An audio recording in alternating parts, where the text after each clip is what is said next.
Ozzy Osbourne, the legendary frontman for Black Sabbath and a reality TV star, has died just weeks after reuniting with the band for a farewell concert in his hometown of Birmingham, England. The Osbournes say he was with his family and surrounded by love when he passed.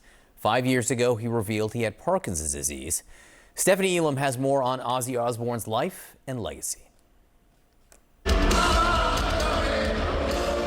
He was called the Prince of Darkness. And for a half-century, British musician Ozzy Osbourne rocked heavy metal fans worldwide until his death at age 76, just weeks after taking what was called his final bow. I've been laid up for like 6 years.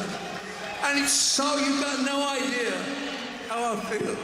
The Black Sabbath frontman reunited with his bandmates for a show called Back to the Beginning in his hometown of Birmingham, England. From the bottom of my heart. Performing with bassist Geezer Butler, drummer Bill Ward, and guitarist Tony Iommi for the first time in 2 decades, alongside other music legends Metallica and Guns N' Roses. His family issuing a statement saying during his final moments, he was with his family and surrounded by love.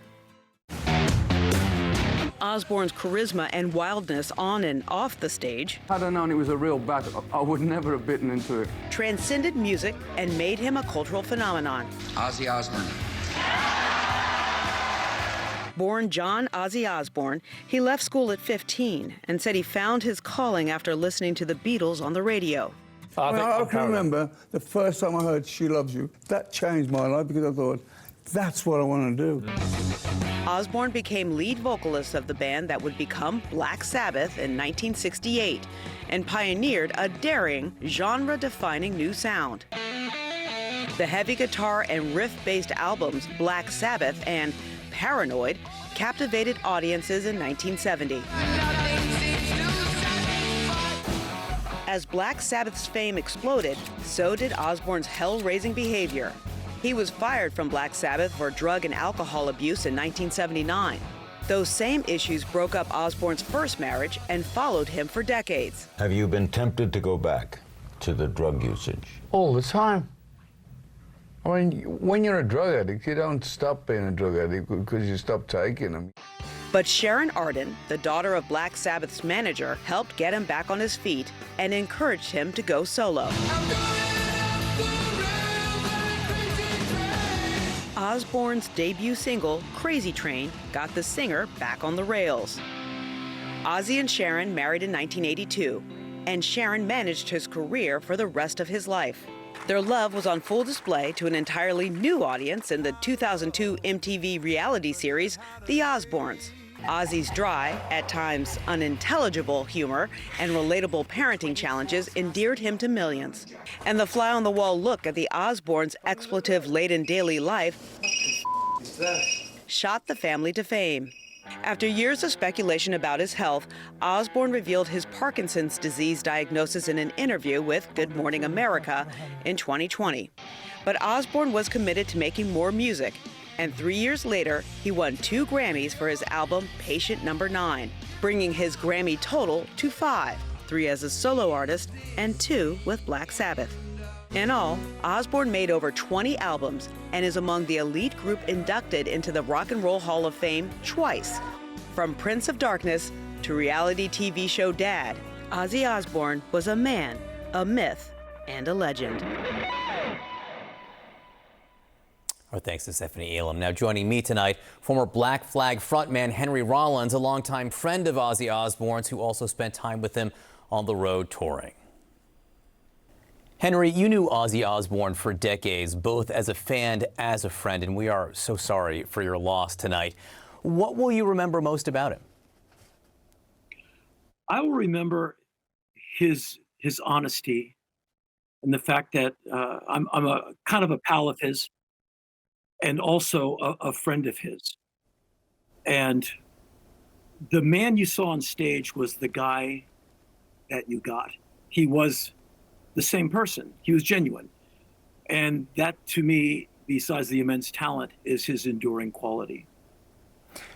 So you first met him back in the 1990s. I've actually seen YouTube videos of you talking about this, and it's pretty funny. What was your first interaction with him like?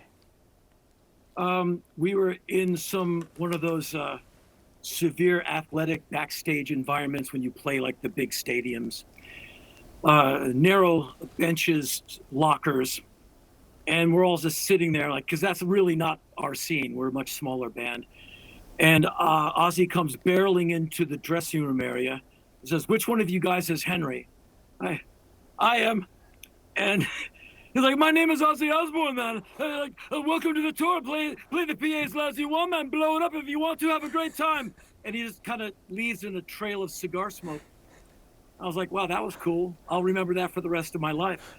And we did 2 nights with Ozzy, and we just had a great time. He was great to us, great to me. I ended up talking with him quite a bit over the 2 shows. And just, I flew on the family jet, which was, not my life. And he was just a great guy. And as I said, what you saw is what you got with that guy. I mean, it's so funny. I wish you could see your face when you're telling stories about Ozzy and imitating him, because your face just lights up when you do Ozzy Osbourne, which I think speaks to who he was and what he meant to you. Look, he was known for the extremes, right? The drug problems, biting the head off of a bat in Doves, urinating at the Alamo, snorting a line of ants with Motley Crue, as one does. I mean, how does that persona fit with the man you knew? I think, the fact that Ozzy might have found himself without his clothes wandering into the pool in a hotel in Tokyo at 3 a.m. I'll never do that. And so he did that for me. I love that kind of behavior. It's not what I do, but when he did it, I just think it was incredibly cool. And so I think he's just a wild guy who meant no harm. So Ozzy once told you that he thought that when he died, it would be something stupid like tripping and breaking his neck on something. But instead, he passed, just about 2 weeks after he actually did a show, what was a farewell show with Black Sabbath. And he got to say goodbye to his fans on his own terms. I mean, how poetic is that? I think it's immense. First off, the show's done in Birmingham, where Black Sabbath comes from. So all the lucky people at the venue had that moment. And then the rest of us, we get to see it online, but you still get it. And the fact that he passed away so soon afterwards, this is not one of those things, well, we'll do 2 nights in May. There's not going to be that opportunity like next summer. You can't do it this fall. They did it, and then the man slipped away. And so the timing ends up being crazy. And, the 4 members of Black Sabbath, Geezer Butler, Bill Ward, Tony Iommi, and Ozzy Osbourne, have been friends since before you and I have been alive, pretty much. And they got to be together, the 4 guys, one more time in front of fans who truly love them. And it's a love letter from the audience to the band and the band to the audience. And I don't think that could have gone better. It feels like 2 weeks later, the man is gone. And to do it in your hometown, I just think it's just perfect. What a blessing for all of them. Henry Rollins, thanks so much for being with us. And again, our condolences to you. Thank you.